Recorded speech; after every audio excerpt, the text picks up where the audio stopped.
라가르드 총재 얘기가 딱 저는 맞는 것 같습니다. 게임 중에 규칙은 안 바꾼다. 연준의 정책 기조는 그냥 계속 가는 거고요. 그럼 올해 들어와서 왜 이렇게 기술주가 강하느냐? 사실은 이 파항지수 기술주가 그 S&P 500에 비해서 상대적으로 강도가 이제 세지기 시작한 게 언제냐면 물가가 떨어지기 시작해서부터입니다.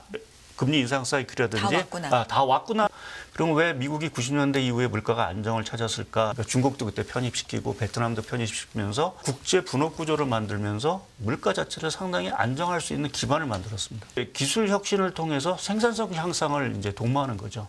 고물가 고금리 상황에서는 사실은 지금 주가가 비싸 보일 수도 있는 부분들이긴 하지만 수요도 살아나고 물가 떨어지고 금리가 떨어진다라고 하면 고평가 논란 자체는 자연스럽게 해소가 될 수 있다.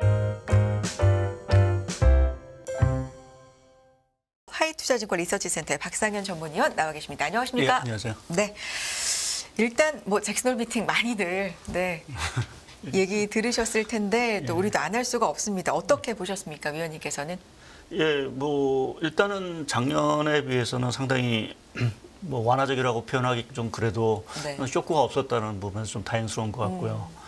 그리고 이제 라가르드 총재 얘기가 딱 저는 맞는 것 같습니다. 게임 중에 규칙은 안 바꾼다는 얘기가 딱 와닿는 얘기고요. 결국 이번 잭슨홀 미팅에서 가장 관심이 이제 높았던 것은 사실은 뭐 인플레보다는 연준이 어떤 물가 목표치라든지 또는 이제 중기금리 수준을 높이지 않겠느냐라는 이제 우려감이 사실은 좀 있었는데 그 부분에서 확실하게 우리는 뭐 물가 목표제 2% 가겠다.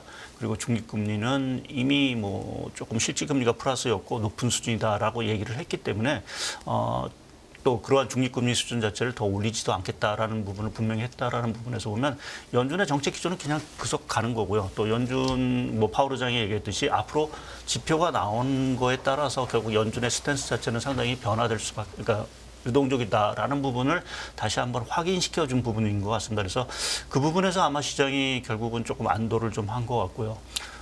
저도 뭐 파월 의장의 전반적인 내용으로 봐서는 뭐 연준 내에서도 사실은 의견이 엇갈리고 있다는 좀 분위기를 좀 느꼈습니다. 그러니까 한편에 계속 뭐 성장이라든지 이런 것들이 계속 좋다라고 하면 당연히 금리를 올려야 되는 부분들이고 그렇지만 뭐 가장 인상되었던 게 실질 금리 자체가 이미 플러스로 돌아섰다.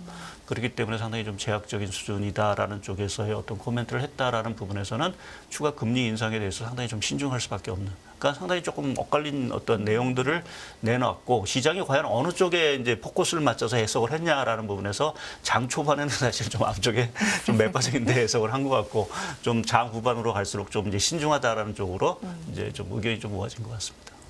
그냥 연준 의장으로서 역할로만 보면 상당히 연설을 잘한 그렇죠. 거 아닐까요? 예, 잘한 거로 좀 봐야 될 것 같습니다. 지나치게 이쪽도 아니게. 그러니까 그거는 아마 초기에 그러니까 작년 초기에 이제 인플레 대응에서 사실은 조금 초기에 실수를 한 부분 자체를 다시 되풀이지 않겠다.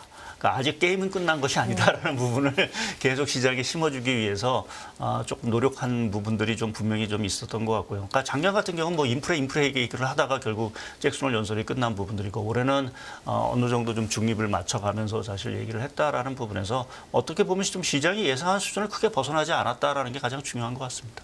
인플레이션 파이터라고 하나요? 인플레이션은 끝까지 잡겠다. 우리의 2%대라는 목표는 변하지 않았다. 이거는 굉장히 강하게 또 얘기를 했지만 그래도 미국 경제가 좋다, 괜찮다라는 부분도 나오면서 걱정했던 중립금리에 대해서는 모르겠다. 그건 좀 어렵다. 2.5%보다 올리진 않겠다. 뭐 이런 부분들이 좀 덜 매파적이다. 그렇죠. 중립금리 수준은 사실 제일 어려운 거죠. 그렇죠. 사실 뭐 우리가 이론적으로 얘기하는 중립금리라는 게 사실은 뭐 경기를 과열시키지도 않고 침체도 가지 않게는 이론적인 어떤 그런 금리 수준인데 사실 정확히 추정하기도 사실 어렵고 사실 그러한 금리 수준이 사실 있는지에 대해서도 사실은 저희가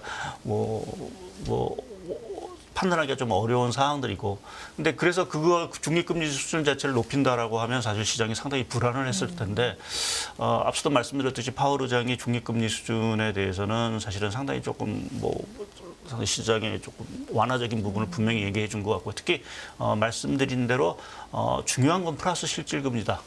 라는 부분 자체는 연준이 금리를 인상하는 데 있어서 상당히 신중할 수밖에 없는 그러한 부분에를 분명히 방점을 좀 찍어줬다라고 봐야 될 것 같습니다. 그러면 위원님 단기적으로 보자면 시장도 지금 그렇게 예상을 좀 하는 것 같은데 9월은 동결, 11월은 한 번 더 인상 쪽입니까? 일단 지금으로 보자면. 예, 네. 컨센서스상으로는 그러니까 저희가 이제 그 FOMC 그 금리 인상 확률을 보게 되면 큰 변화는 없습니다. 큰 변화는 없긴 하지만 약간의 변화는 일단은 뭐 전반적으로 금리 동결의 확률이 가장 높긴 하지만 이전 그 파월 의장 연설 이전에는 뭐 한 내년 들어가게 되면 금리 인하 쪽의 확률이 그래도 조금 인상보다는 높았는데 지금 연설 끝나고 나서 3월까지의 금리 인상 확률을 보게 되면 일단 동결이 가장 높긴 한데 그 다음 차순위 자체가 일단 한 차례 인상하는 쪽의 확률이 전체적으로 높다라는 부분에서 보면 이제 12월 쪽에 약간의 좀 무게 중심을 좀 두게 있는 것 같고요.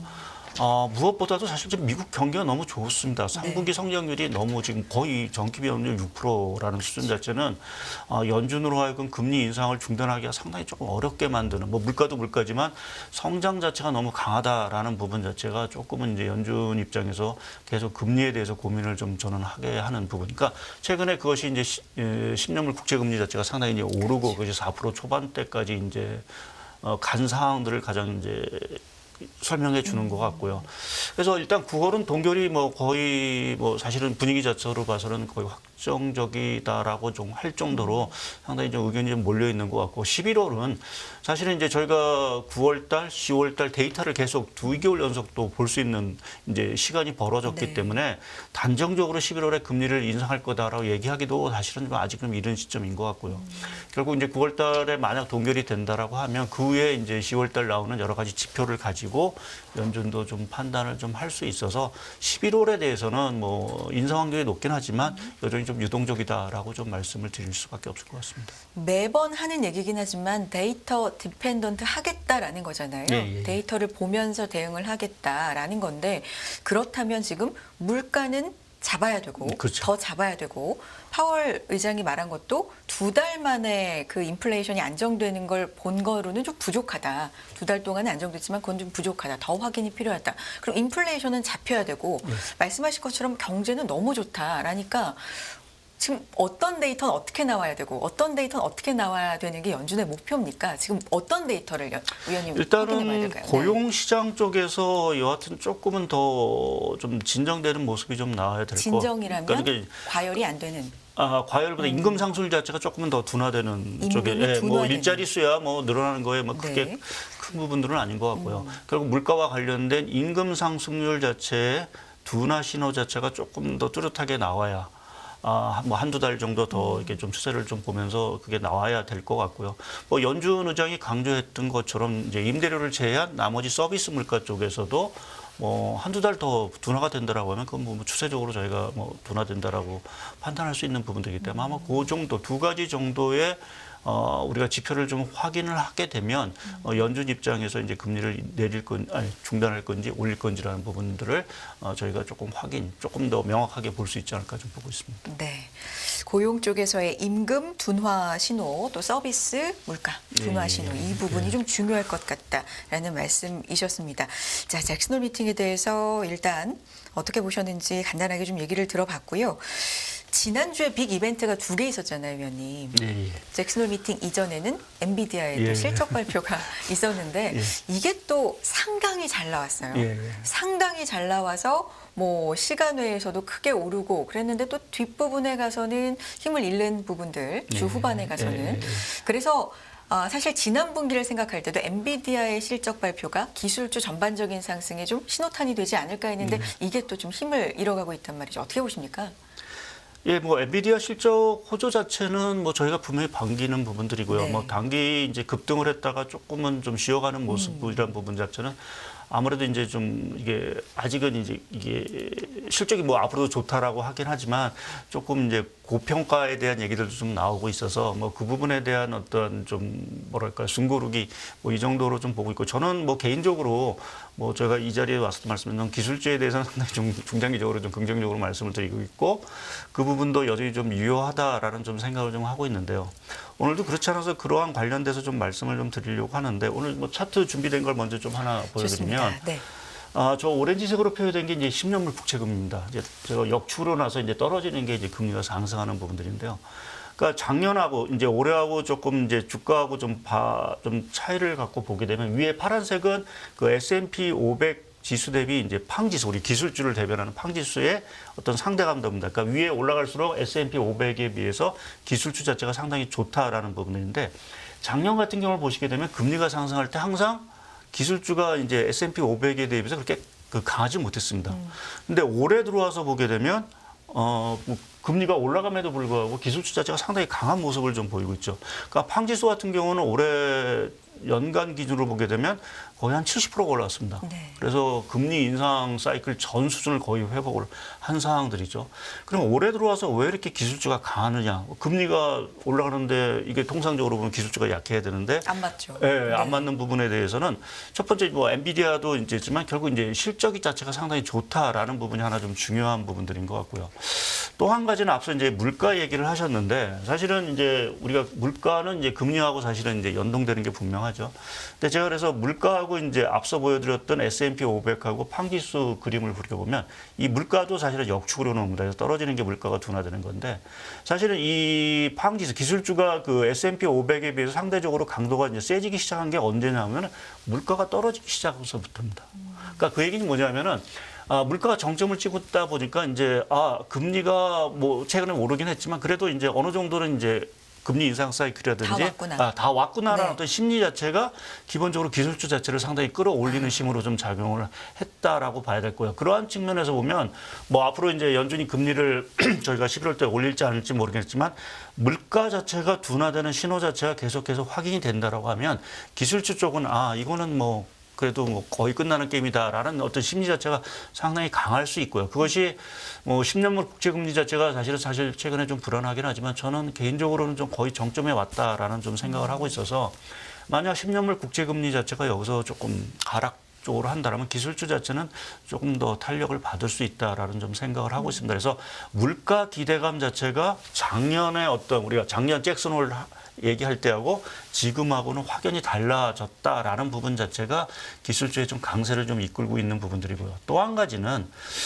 사실상 보면 이 경기 아까 실적을 얘기했지만 경기 자체를 무시할 수 없을 것 같습니다. 제가 표를 정리를 해놨는데 네. 올해 미국 성장률이 예상보다는 사실 결국 강했습니다. 뭐 우리가 뭐 침체 이런 것을 떠나서 지금 2분기에도 전기비업률 2.6% 성장을 했고요. 지금 3분기는 말씀드린 대로 뭐 애틀란타 연준은 6%인데 뭐 그 정도까지는 안 가겠죠. 그래서 최소한 3, 4% 나온다라고 하면 올해 연간 성장률은 2%가 넘습니다. 뭐 그렇게 보면 사실은 우리가 침체 얘기를 했는데 2% 성장이 냈다는 건 그만큼 실적 자체가 좋을 수밖에 없는 부분들이고요. 특히 뭐 같이 그려는 일본 같은 경우 2분기 성장률이 전기비 연율 얼마냐면 6%입니다. 사실은 일본이라는 나라에서 저희가 전기 비연율 6%라는 수치를 사실 받아보기엔 사실은 쉽지 않은 거고요. 네. 그러니까 그것 때문에 올해 사실은 그 니케이 지수 자체가 상당히 강할 수밖에 없는. 그러니까 어찌 보면 펀더멘탈에 사실 주가는 좀 따라가고 있다라고 좀 보는 게 맞을 것 같고요. 거기서 왜 그러면 기술주가 유독 강하냐라는 부분 자체는 아무래도 좀 세계 경기 또 산업을 이끄는 것 자체가 기술주, 빅테크이기 때문에 성장이 좋으면 당연히 빅테크가 좋을 수밖에 없는 이 구도 자체가 지금 기술주의 강세를 좀 이끌었다라고 좀 봐야 될 것 같고요. 또 한 가지 좀 중장기 관점에서 제가 조금 하나 강조드리고 싶은 거는 이 향후에 미국이 좀 여러 가지 이제 기술 혁신과 관련된 뭐 여러 가지 정책도 하고 하는 부분들이 있습니다. 그러면 이게 왜, 물론 이제 그것을 성장을 위해서 하는 부분도 있긴 하지만 제가 미국의 장기 이제 물가를 쭉 그려놨는데 사실은 미국이 물가가 이렇게 안정되기 시작한 게 이제 90년대 이후부터 시작을 합니다. 그럼 왜 미국이 90년대 이후에 물가가 안정을 찾았을까라고 보면 소위 말해서 이제 국제화를 얘기를 많이 하죠. 그러니까 중국도 그때 편입시키고 베트남도 편입시키면서 전체적으로 국제 분업 구조를 만들면서 물가 자체를 상당히 안정할 수 있는 기반을 만들었습니다. 근데 이 틀 자체가 깨진 거죠. 미중 갈등도 생기고 뭐 미국도 이제 기술 패권 경제를 하면서 이제 주도권을 잡아야 되니까 이제 중국을 이제 공급망 시키겠다라고 얘기를 하는데 그럼 이제 앞으로 미국이 물가 안정을 위해서 할 수 있는 건 뭐겠느냐라고 생각을 해보면 사실은 이제 기술 혁신을 통해서 생산성 향상을 이제 도모하는 거죠. 그러니까 지금 국제화라는 부분도 결국 이제 생산성 향상을 통해서 물가를 이제 떨어뜨린 부분이었기 때문에 앞으로의 미국의 과제 자체는 물가를 우리가 뭐 최근에 보면 뭐 고물가, 고금리 또는 뭐 중물가, 중물가 이전에 우리가 글로벌 금융위기 터지고 나서 한참 하던 얘기가 뉴노멀이었습니다. 그렇죠. 저물가, 저금리. 근데 이제는 그 얘기는 쑥 들어가고 이제는 고물가, 고금리 체제로 간다라고 이제 얘기를 했는데 사실은 그게 지속 가능하지는 어렵습니다. 사실은 우리가 금리가 높은데 성장 자체가 계속 나오기는 어려우니까. 그러니까 물가를 떨어뜨려야 되는데 그럼 미국이 물가를 떨어뜨릴 수 있는 방법이 뭐겠느냐. 기술 혁신을 통해서 생산성 향상을 통한 이 부분 자체가 결국 미국의 물가 안정에 가장 중요한 부분들이에요. 그것 때문에 최근에 여러 가지 기술주 자체가 상당히 부음을 이루고 있는 것들이 아닌가. 물론 성장이라는 부분도 있긴 하지만 또 한편에 그 이면을 찾아보면 지금 연준이 골머리를 쌓고 있는 이 물가 자체를 안정할 수 있는 방법, 그러니까 중국을 배제해 놓고 우리가 생각해 본다면 미국이 할 수 있는 선택지 자체는 결국 기술 혁신 하나밖에 없지 않겠느냐라는 쪽에서 결국 자금이라든지 모든 것들이 결국 기술주 이러한 그 빅테크 이러한 쪽에 상당히 조금 관심을 갖는 흐름인 것 같고요. 결국 이 흐름 자체는 뭐 단기적인 흐름이 아니라 그렇게 보면 좀 중장기적인 관점에서 저희가 조금 지켜봐야 되는 것들이 아닌가라는 쪽에서 저희가 좀 물가 관점에서도 이 기술주 자체가 상당히 시장에서 관심을 받을 수밖에 없는 이유가 아마 여기에 있지 않을까 좀 생각을 해봤습니다. 기술주를 긍정적으로 보시는 이유, 요약을 하자면 물가 관점에서도 설명을 해주셨고 금리 인상의 막바지에 대한 기대감, 또 성장이 좋으면 기술주가 좋을 수밖에 없다. 또 기술 혁신을 통해서 이 생산성을 향상시킬 수밖에 없는 그런 지금 산업 환경에 처해 있다. 뭐 이런 이유를 들어주셨는데 그렇다면 기술주가 사실 이런 이유들로 실적도 좋고 많이 올라왔잖아요. 예, 예. 요즘 좀 조정을 받았지만 그러면 비싸다라는 평가는 있을 수 없겠습니까? 아니면 저점과 고점 레벨 자체가 달라져서 뭐 비싸다라는 평가의 그 레벨 자체가 좀 달라진 걸까요? 어떻습니까? 이제 향후에 이제 관건은 이제 비싸다는 관점 자체는 이제 이익이 늘어나야 되는 거고 또 한 가지는 이제 프리미엄 자체가 떨어져야 그러니까 금리 자체가 떨어져야 이제 비싸다는 얘기를 안 할 텐데 결국 그 관점에서도 보게 되면 물가 자체가 안정이 돼서 금리가 안정이 되면 결국 지금의 어떤 비싸다 고려 뭐 그 PER이라든지 이러한 것들 자체도 금리가 떨어지면 당연히 싸질 수 있는 부분들도 있고요.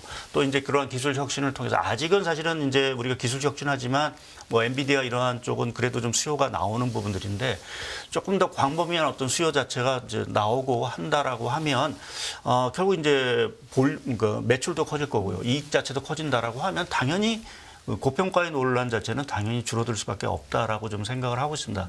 지금은 약간의 과도기 국면일 수도 있고요. 그러니까 그것이 말씀드린 대로 고물가 고금리 상황에서는 사실은 지금 주가가 비싸 보일 수도 있는 부분들이긴 하지만 말씀드린 과정 속에서 수요도 살아나고 결국 이제 여러 가지 매출이라든지 또 자연스럽게 생산성 향상해서 물가가 떨어지고 금리가 떨어진다라고 하면 고평가 논란 자체는 자연스럽게 해소가 될 수 있다라고 좀 보고 있습니다.